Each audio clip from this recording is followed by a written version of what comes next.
In 1998, 23-year-old Danielle Morgan left home for a short Sunday drive and never returned.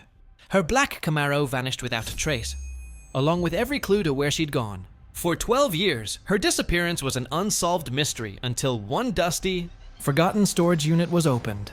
And inside, detectives found a time capsule of secrets that would shatter a man's perfect life and finally reveal the truth about that summer afternoon. Danielle Morgan left home on a bright Sunday morning in the summer of 1998. Her black Chevrolet Camaro gleaming under the sun. Just a short drive, she told her parents. A casual promise that now echoed with a chilling irony. She was a vibrant 23-year-old with a smile that could light up a room. And no one suspected that this leisurely drive would lead to her complete vanishing. Days turned into weeks, weeks into months, and months into years, with no trace of Danielle or her beloved Camaro. The local police followed every lead, but the trail went cold. Hope dwindled with each passing season, leaving behind a gnawing emptiness in the lives of those who knew and loved her. Then, 12 years later, in the dusty, forgotten corner of an old storage unit, over 200 miles from her hometown, the Camaro was found, covered in layers of grime and cobwebs. It was a ghostly relic of a life interrupted. Inside, the scene was eerily preserved, as if time had stood still. A half-empty bottle of water lay in the cup holder. A CD case rested on the passenger seat, and a single, faded photograph of Danielle and her high school sweetheart was tucked into the visor. The discovery reopened a cold case that had long haunted the community. How did the car end up so far away? What had happened to Danielle? The scene inside the vehicle offered few clues, yet it whispered of a journey that never reached its intended destination. The photograph, in particular, seemed to hold a silent story, a bittersweet reminder of a past that had vanished along with Danielle. The mystery of her disappearance had resurfaced, demanding answers that had remained buried for over a decade.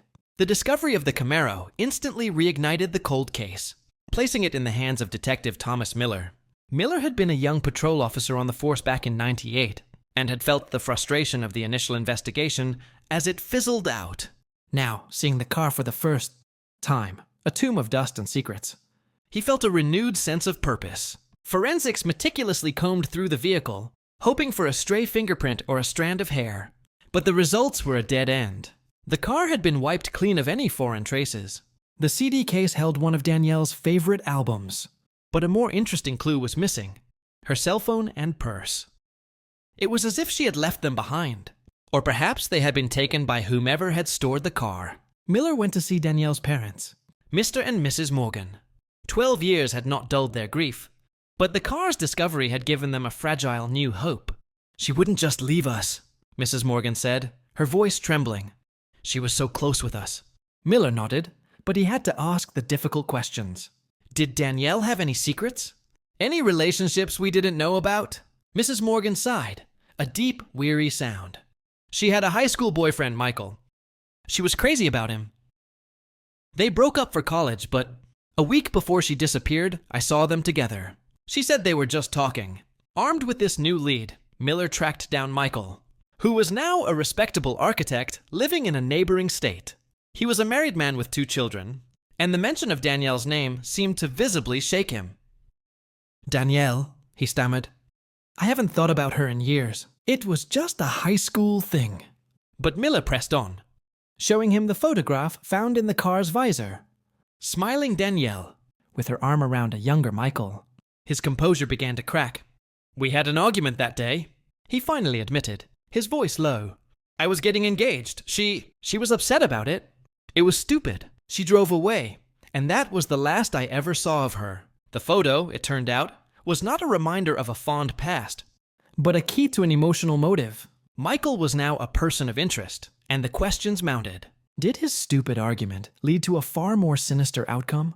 Or was someone else involved? Perhaps the person who had driven Danielle's car to that distant storage unit, waiting to reveal a new piece of the puzzle? Detective Miller stared at the blank pages of the storage unit's rental agreement. The signature was illegible, the address fake, and the payment was made in cash. The paper trail that should have led him to a killer had been meticulously erased. The perfect crime. A crime that had been sitting in plain sight, gathering dust for 12 years. "He's clean, Miller," his partner, Detective Jenkins, said, tossing a file on the desk.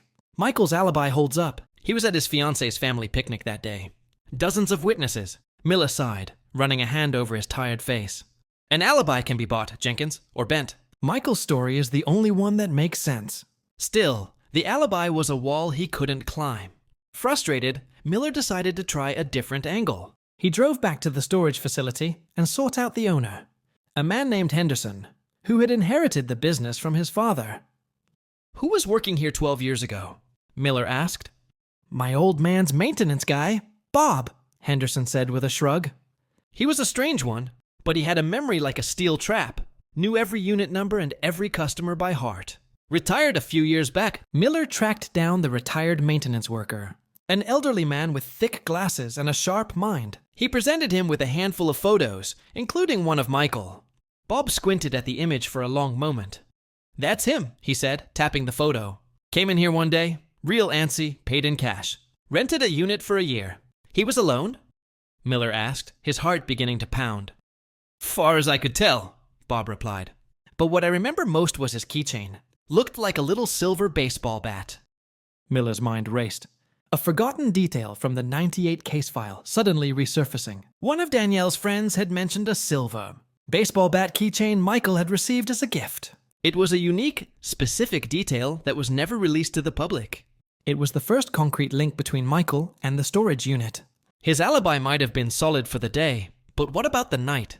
Or the week after? The Camaro didn't have to be moved on the same day as the disappearance. Armed with this new evidence, Miller got a warrant to search Michael's current home and office. He was no longer just a grieving boyfriend or a prime suspect. He was a liar. And as Miller pulled into Michael's driveway, a sense of grim certainty settled over him. Michael's perfect life was about to be shattered.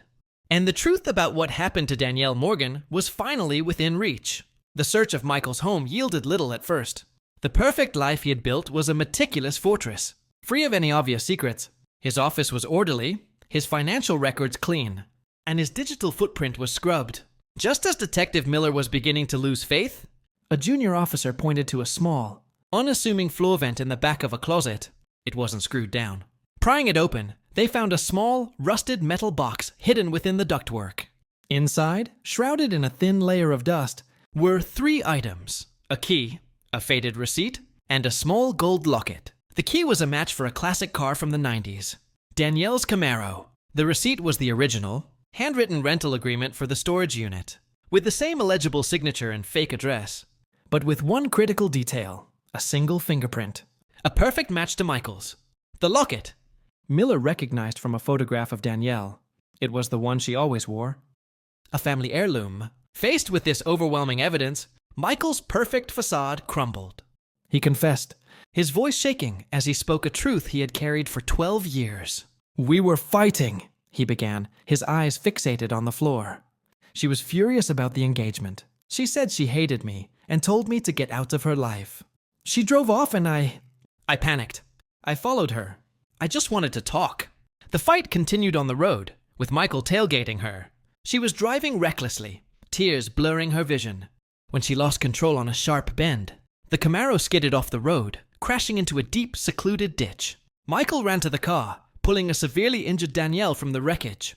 In a state of utter panic, with no cell phone service and the terrible fear of a manslaughter charge, he made a terrible choice.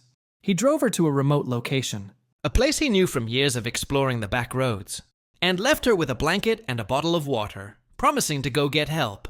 But he never came back.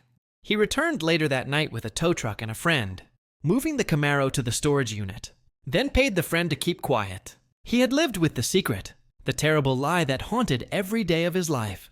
The discovery of Danielle's remains followed soon after, just a few hundred feet from where Michael had left her. She had succumbed to her injuries, alone, on that Sunday afternoon in 1998. The mystery was finally solved, not as a story of a girl who vanished, but of a young man who chose fear over a human life, leaving behind a wake of unimaginable grief and a mystery that had tormented a family and a town for 12 long, silent years. Michael's confession led to his immediate arrest. He was charged with manslaughter, tampering with evidence, and obstruction of justice. The news of the shocking truth spread like wildfire, turning a cold case into a national sensation. The man who was once a respected architect was now a public spectacle, his face plastered across every news. channel as a testament to the destructive power of a secret kept for 12 years. At his sentencing, he stood before the judge, a shadow of his former self, and was given a sentence that reflected the gravity of his crime. Crime that had not been an act of malice, but of profound cowardice. For the Morgan family, the truth was both a gut-wrenching blow and a profound release. The false hope they had clung to for over a decade was replaced by a grim reality. But with it came the closure they desperately needed. They could finally lay their daughter to rest. The funeral was a quiet, solemn affair. A final farewell for a young woman who was taken far too soon. Her black Camaro, a once shining symbol of her freedom, was impounded as evidence and eventually returned to the family. But they chose to have it dismantled, unable to bear the weight of what it represented. Weeks later, Detective Miller stood at Danielle Morgan's newly marked grave. The headstone was simple, bearing her name and the years of her life. 1998. The case was officially closed, filed away in a dusty cabinet as a testament to a truth finally revealed. Miller had seen a lot of things in his career: greed, hate, and violence. But this case, he knew, would haunt him forever. It was a tragedy born not of evil, but of a single, terrible moment of panic that created a ripple effect of suffering that touched countless lives. He thought about Michael, sitting in a prison cell, a man tormented by a secret that had finally come to light. And he thought of Danielle, who was simply looking for a moment to clear her head on a beautiful Sunday afternoon. The story of her disappearance would forever be a cautionary tale, a reminder that the truth, no matter how deeply buried, will always find its way to the surface. And on that day, as a cool autumn breeze rustled through the leaves, Miller knew that justice had finally been served, not with a flourish, but with the quiet and somber finality of a chapter finally and sadly closed. The narrative of Danielle Morgan's disappearance, and the subsequent discovery of her fate, has reached its conclusion. All major plot points have been resolved. The mystery of her vanishing has been solved. The person responsible has been brought to justice, and her family has finally found a measure of closure. Subscribe for more!